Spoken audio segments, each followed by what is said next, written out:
What Ryan Holiday got right about Stoicism. Stoicism. You picked up the obstacle is the way. Maybe you listened to ego is the enemy on a commute. Maybe you watched a Ryan Holiday interview at 2 in the morning when you were exhausted, burned out, and looking for something to hold on to. And something clicked. For millions of people, Ryan Holiday was the door. The first real door into Stoic philosophy. And that is not a small thing. But here is what nobody talks about. When you walk through that door, you realize there is an entire city behind it. A vast, ancient city most people never explore. And the question worth asking is this. What did Ryan Holiday get exactly right? And where does the original philosophy go even deeper than his modern translation? Because here is the thing. If you have only read the modern bridge, you may be living half the philosophy. And the half you are missing might be the half that changes everything. The ancient Stoics figured this out 2,000 years ago. And most people, even people who call themselves students of Stoicism, have forgotten the core of it. In this video, we are going to look at 7 things Ryan Holiday translated brilliantly, and we are going to push each one further, back to the original source, back to Marcus Aurelius, Epictetus, Seneca, and Zeno himself. Not to critique Holiday, but to honor what he built by building on top of it. Because that is exactly what he would want you to do. And trust me, if you stay until the end, the final point is the one most modern Stoic content never touches. And it might be the most important one of all. If this kind of content reaches you, if ancient wisdom translated into real life is something you are hungry for, consider subscribing to Thean Shaken Order. We do this every week. Now let us get into it. Ryan Holiday built his first major book around one idea. The obstacle is the way. He pulled it from a single line in Meditations, where Marcus Aurelius writes, "The impediment to action advances action. What stands in the way becomes the way." And Holiday was right to build a book around it. That idea is genuinely transformative. But here is what most readers stop before they find. Marcus Aurelius did not write that line as a motivational principle for high performers. He wrote it during one of the most brutal military campaigns of his reign, the Marcomannic Wars. He was watching men die. He was sick himself. He was writing private notes to remind himself not to collapse under the weight of circumstances he could not control. The obstacle framework, in its original form, is not primarily about turning problems into opportunities. It is about radical acceptance in the face of suffering that will not resolve. It is about maintaining your character when the obstacle does not move.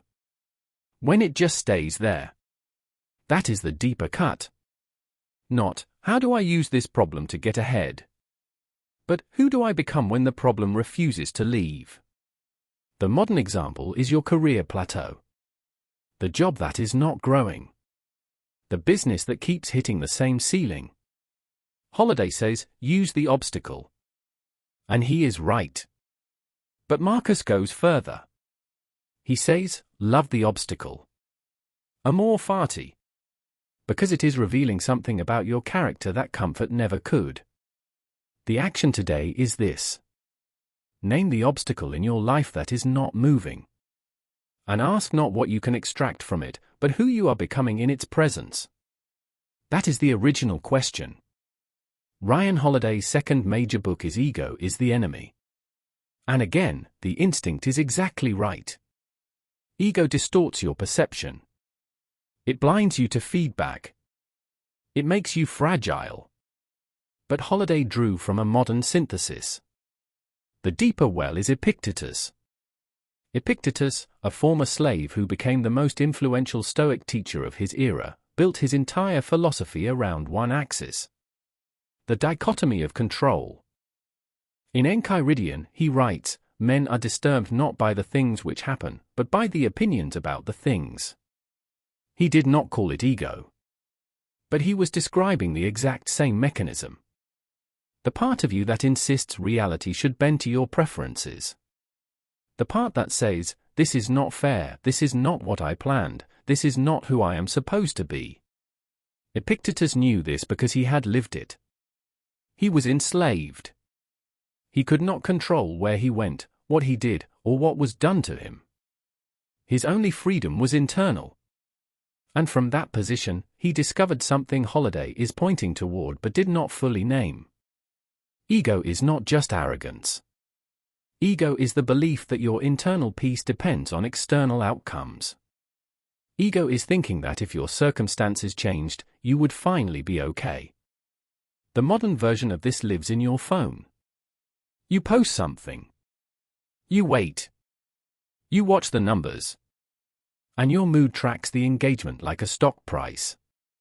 That is ego at work, not in the aggressive sense, but in the fragile, needy sense. The self that requires validation to feel stable. Epictetus would say you have handed your freedom to strangers. The action is this. Today, identify one area where your emotional state is being controlled by something outside your control. A person's opinion. A metric. An outcome. And practice, just for today, releasing the demand that it go your way. Ryan Holiday has written and spoken at length about Memento Mori. Remember that you will die. He wears a coin with the phrase on it. He has helped bring this Stoic practice into mainstream awareness. And he deserves enormous credit for that. But Seneca went somewhere darker and more useful with the same idea. In Letters to Lucilius, Seneca writes, "It is not that I am brave, but that I know what is truly worthless."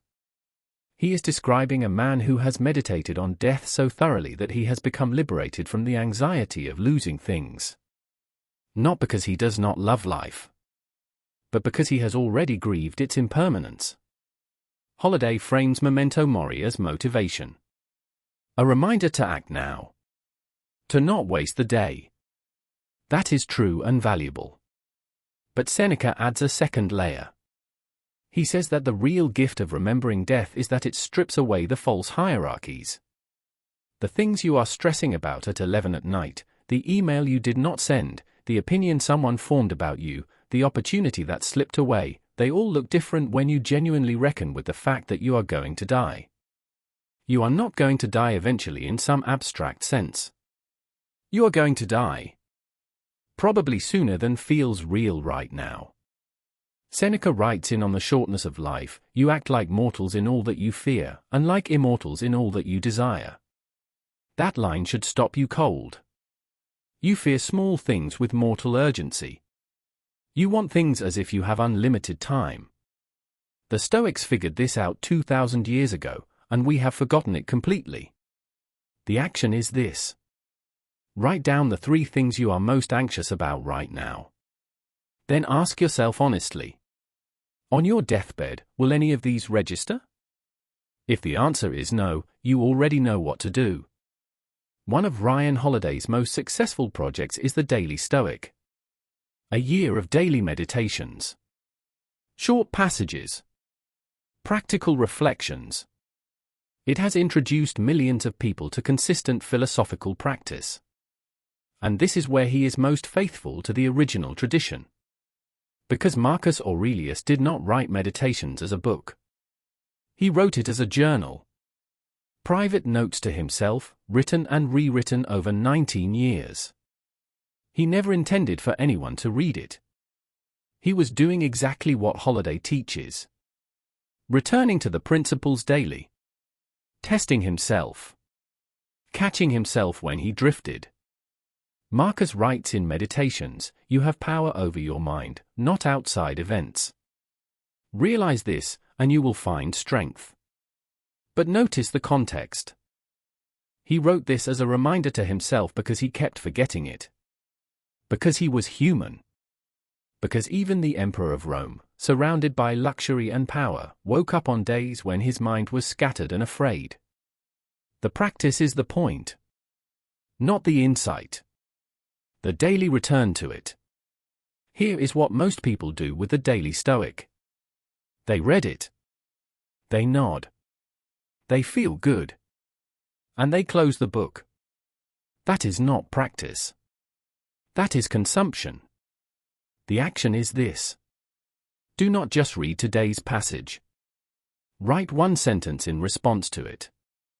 What did it reveal about how you actually lived yesterday? That small shift, from reader to practitioner, is the entire difference. This is where I want to slow down. Because this is the gap. The place where modern Stoic content, even the best of it, tends to pull away from the original philosophy. Ryan Holiday frames Stoicism primarily as a tool for performance, for resilience, for success under pressure. And it is all of those things. But Zeno of Citium, the founder of Stoicism, built the entire framework on one foundation. Virtue is the only good. Not productivity. Not success. Not even happiness. Virtue. The state of being a genuinely good person. Chrysippus, the third head of the Stoic school and arguably its most rigorous philosopher, articulated this further. He wrote that all external things, wealth, reputation, health, even life itself, are what the Stoics called preferred indifference. Things you might reasonably want, but not things whose absence makes your life bad. The only thing that makes your life genuinely good or bad, in the Stoic view, is your character. Your wisdom, your justice, your courage, your self-discipline. This is not the message in most modern Stoic content. Modern Stoic content says, use these principles to build a better life. And there is truth in that. But the original says something more radical. The principles are not tools for building a better life. They are the better life. The practice of virtue is not the path to the destination. It is the destination. Cato the Younger understood this more fully than almost anyone in history. He lost everything. He watched Caesar consolidate power and tear down the republic he loved. He had the chance to compromise, to negotiate, to survive with some comfort intact. He refused. Not because it was strategic, but because his character was not something he was willing to sell. Cato died by his own hand rather than live under a tyranny that asked him to be less than who he was. You may not face that kind of pressure, but you face your version of it every day. Every time someone asks you to cut a corner, to say something you do not believe, to perform a version of yourself that is more comfortable for the room. The action is this. Identify one place in your life where you are performing virtue rather than practicing it. Where you look like the right person but are not quite being that person. Just name it. Naming it is the first act of Stoic honesty. This one is pure credit. Ryan Holiday returns constantly to the concept of the inner citadel, a phrase drawn from Pierre Hadot's reading of Marcus Aurelius. The idea that inside every person there is a fortress that external events cannot breach unless you open the gate yourself. And he is right to keep returning to it. Because we keep forgetting it. Marcus Aurelius writes in Meditations, confine yourself to the present. Not because the past does not matter, but because the mind that is scattered across regret and anticipation has abandoned its post at the gate. Here is the modern version of this. You are in the middle of a conversation and you are not actually in the conversation. You are in the version of the conversation that already went badly. You are in the response you rehearsed. You are in the imagined judgment of the other person. You have left the present and handed the keys to your citadel to something that has not even happened yet. The Stoics figured this out 2,000 years ago. We are worse at it now than they were, because we carry devices in our pockets specifically designed to pull our attention into the past and future, into other people's lives, into constructed anxiety. The inner citadel is not a metaphor for being emotionally closed. It is a metaphor for being internally anchored. You can be fully present, fully engaged, fully feeling, and still be grounded in who you are and what you value. That is the citadel. The action is this.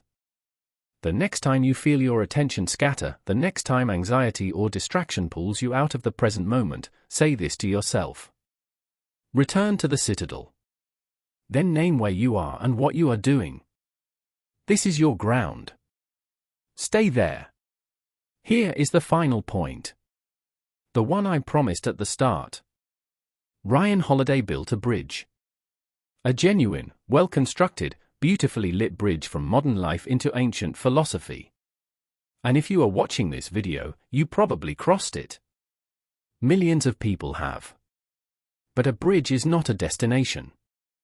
The original Stoic texts, Meditations by Marcus Aurelius, Letters to Lucilius by Seneca, Enchiridion by Epictetus, these are not self-help books packaged for modern readers. They are raw, honest, sometimes contradictory, often repetitive human documents. Meditations is a man arguing with himself. Seneca's letters are written to a friend who pushes back. Epictetus speaks with the urgency of someone who has actually suffered. There is a texture in the originals that no summary can replicate. Not this one. Not Holiday's books. Not any podcast.